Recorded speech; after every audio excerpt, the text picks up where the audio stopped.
Notre dernière keynote est néanmoins la plus intéressante. C'est la cerise sur le gâteau de cette matinée, puisqu'on le répète régulièrement sur ce sujet de la retraite. Ce sujet de la retraite, il se prépare tout au long de sa carrière. Encore faut-il connaître l'art du bon calcul, et c'est ce que va nous enseigner Valérie Batine, la présidente de Sapiendo, sous vos applaudissements.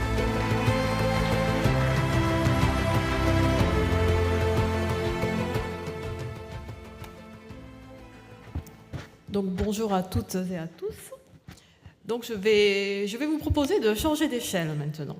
On a entendu des débats passionnants sur les grands équilibres macroéconomiques, à savoir comment financer collectivement nos retraites. Mais maintenant, on va passer de la macroéconomie à la microéconomie, c'est-à-dire de la retraite aux retraités. Parce qu'au fond, la vraie question pour nous tous, c'est comment chacun d'entre nous, nous allons optimiser notre propre retraite. Et donc c'est là tout l'art du bon calcul. Et donc on va voir que ce n'est pas simple, parce qu'il n'y a pas un bon calcul, mais il y a autant de bons calculs que d'histoires de vie. Et on va voir pourquoi ce n'est pas si simple. Alors pourquoi ce n'est pas si simple? C'est parce qu'il y a plusieurs strates, plusieurs galaxies. Évidemment, il y a des calculs, beaucoup de calculs. Des multitudes d'additions, de multiplications, de paramètres, et je dirais, de plus en plus, ça foisonne. Mais au-delà de cette dimension financière sur laquelle nous reviendrons, il y a aussi les dimensions professionnelles et personnelles. Et à tout cela, il faut ajouter d'énormes zones d'incertitude qui, elles aussi, ne font que simplifier. Donc on avait déjà, et on a, c'est le reflet des débats aujourd'hui, des grosses incertitudes sur le long terme, à cause de notre transition démographique.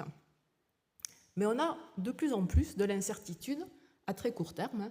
On en est à plus savoir quel sera notre âge légal à l'horizon de 2 ans. C'est quand même des records absolus.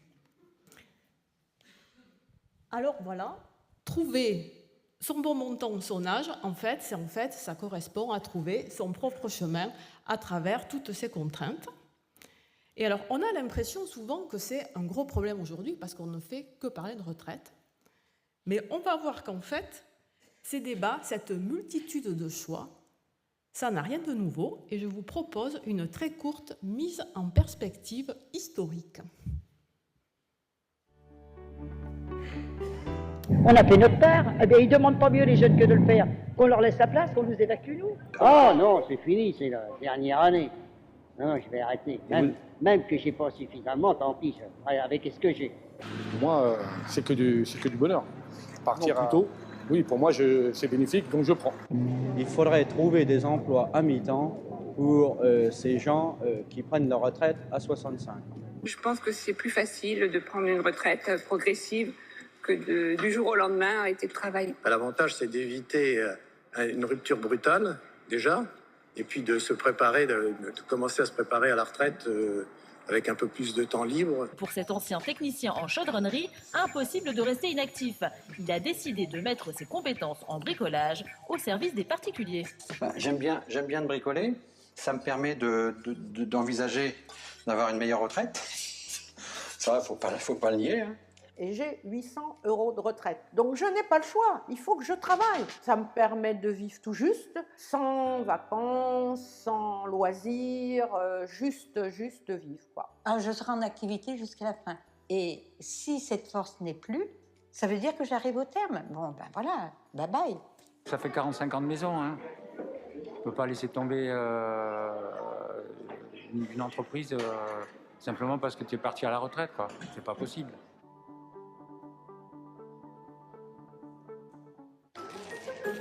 Et le Verger a des allures de maison de retraite. On vient aux pommes, fait un petit complément de revenu. Qu'est-ce que vous voulez? On se fait toujours une fausse idée de la retraite. Hein. La retraite, on pense que c'est la Côte d'Azur, les palmiers, le transat. Eh ben non, c'est pas du tout ça. Et on a fait le Laos, c'était extrêmement bien aussi, c'était vraiment très très beau. Le Cambodge, on a adoré aussi. Je vais tout le temps me lancer parce que j'adore ça. Ça maintient la jeunesse. Et à un moment donné, quand on s'est dit qu'il allait falloir se poser peut-être un jour ici, la Thaïlande était le mieux loti. Plage, climat et douceur de vivre. Pour les retraités français, la Thaïlande est aujourd'hui un pays de cocagne. Si, Quand on se lève, il fait toujours beau, toujours chaud, donc c'est sympa. Je suis très heureux. Je dis souvent que c'est la meilleure partie de ma vie. Je ne m'ennuie plus. J'ai commencé le badminton à 70 ans. Et puis je joue.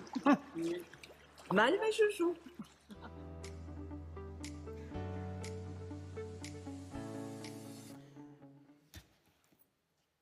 Donc vous voyez à travers cette petite mise en perspective historique que les logiques et les façons d'envisager sa retraite, elles ont toujours été différentes. Je dirais qu'aujourd'hui c'est encore plus prégnant, mais le débat n'a rien de nouveau. Alors on va partir. Comment trouver chacun de nous, comment trouver sa voie, parce que vous voyez qu'elles sont multiples. Alors on a évidemment une dimension financière, on y reviendra largement tout à l'heure. Mais on a aussi et surtout une dimension professionnelle dans ces choix, parce que vous l'avez vu. Pour certains, c'est le ras-le-bol, je pars dès que je peux. Pour d'autres, il y a encore des métiers passion. Et c'est nouveau aujourd'hui, il y a encore l'envie et le besoin de transmettre et d'accompagner les plus jeunes et la possibilité ou pas de faire évoluer son rôle au sein de l'entreprise. Et puis, il y a évidemment toutes les dimensions personnelles.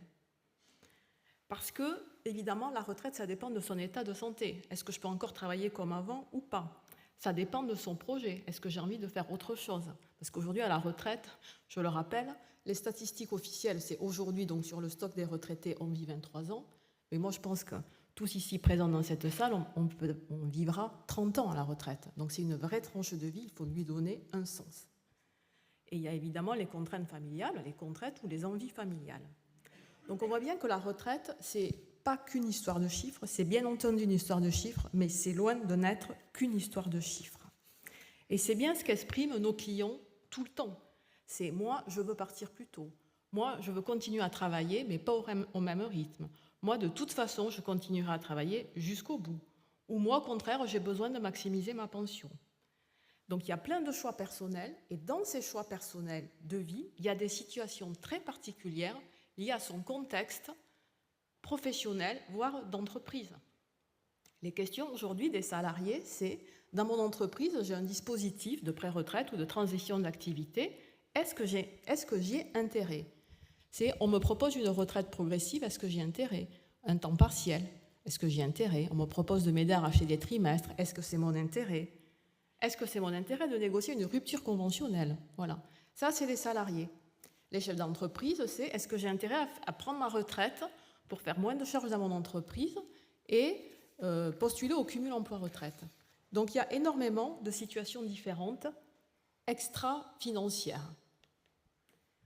Et là, c'est tout de l'expertise de Sapiendo.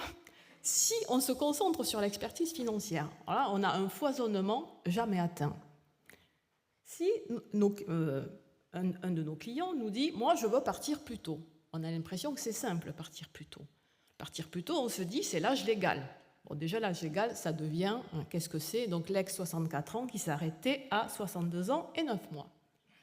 On va essayer de le faire partir encore plus tôt que cet âge légal, parce que ce qu'on ne dit pas, c'est que 30 ou 40% des salariés partent largement avant l'âge légal. Alors on a par exemple les dispositifs de départ anticipé pour carrière longue.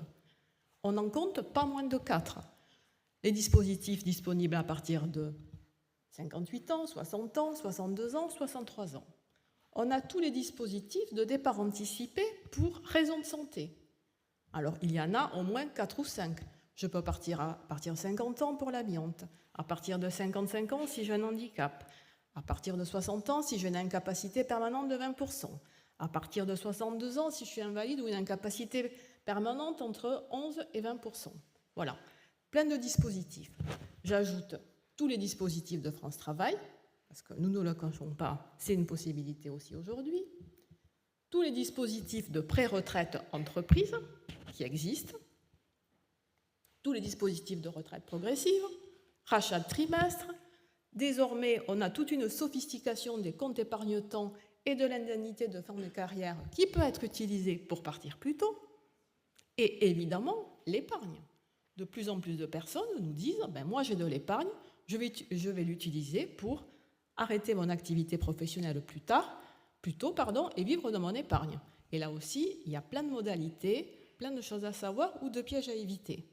Donc ça, c'est juste une catégorie de personnes qui nous disent « je veux partir au plus tôt ». Et après, il y a ceux qui disent « moi, je veux travailler plus longtemps ».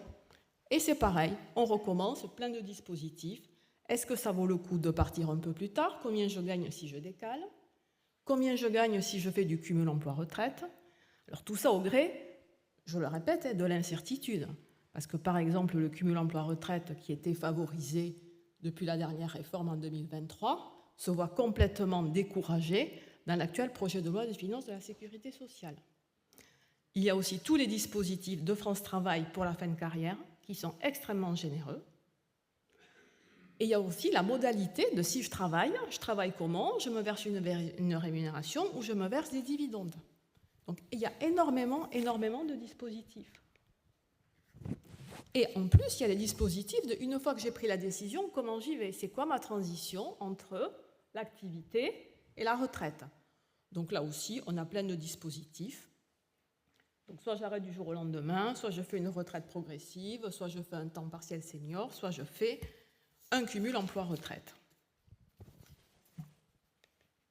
Donc, in fine, ça veut dire quoi, tous ces calculs qui représentent beaucoup d'argent à titre individuel?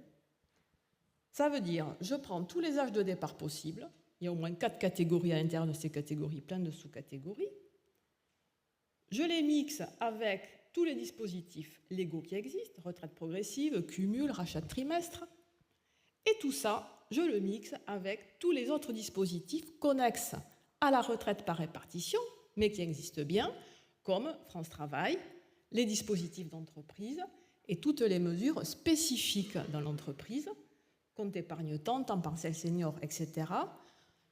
Et toutes ces mesures spécifiques à l'entreprise vont encore être démultipliées par la nouvelle loi qui est directement issue de l'ANI. Donc tout ça, c'est une énorme tambouille, c'est ça c'est la tambouille. Heureusement, ça personne ne le voit, personne ne le voit, parce qu'à la fin, quand on a épuré de toutes les contraintes et tous les projets de vie, on arrive heureusement à en éliminer beaucoup, et il en reste que quelques-uns.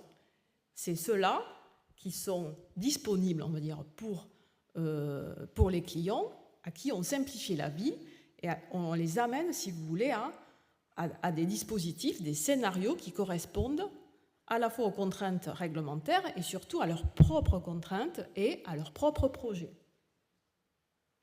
Donc c'est compliqué, le mot de la fin, mais on y arrive toujours. On y arrive toujours. Et il y a quelques, en fait, recettes très simples qu'on peut résumer comme ça. Il faut vraiment anticiper. La retraite, ça s'anticipe, il faut y penser dans sa tête assez longtemps à l'avance, parce qu'encore une fois, c'est une grosse tranche de vie. Et surtout, il faut se projeter assez à l'avance. Il faut se projeter personnellement, mais il faut aussi se projeter financièrement, avec des chiffres. À quoi j'ai droit, de combien j'aurai besoin pour vivre. Si ce n'est pas assez, j'agis, j'épargne, ça rejoint les tables rondes de ce matin. J'épargne comment? J'épargne où? Mais ça, il faut le faire au moins 10 ans à l'avance pour ne pas être surpris. Et tout ça, on y arrive facilement en se faisant accompagner. Il y a plein de façons de se faire accompagner, sur les chiffres, mais aussi sur la psychologie, de façon familiale, etc. Mais ça paraît compliqué, c'est compliqué. Mais si on s'y prend avec méthode, on finit toujours par y arriver. Voilà. Donc, le mot de la fin, c'est on finit toujours par y arriver. Il faut prendre en compte le contexte, être vigilant, projeter, chiffrer, et tout se passera bien. Voilà. Merci beaucoup Valérie Batine, présidente de Sapiendo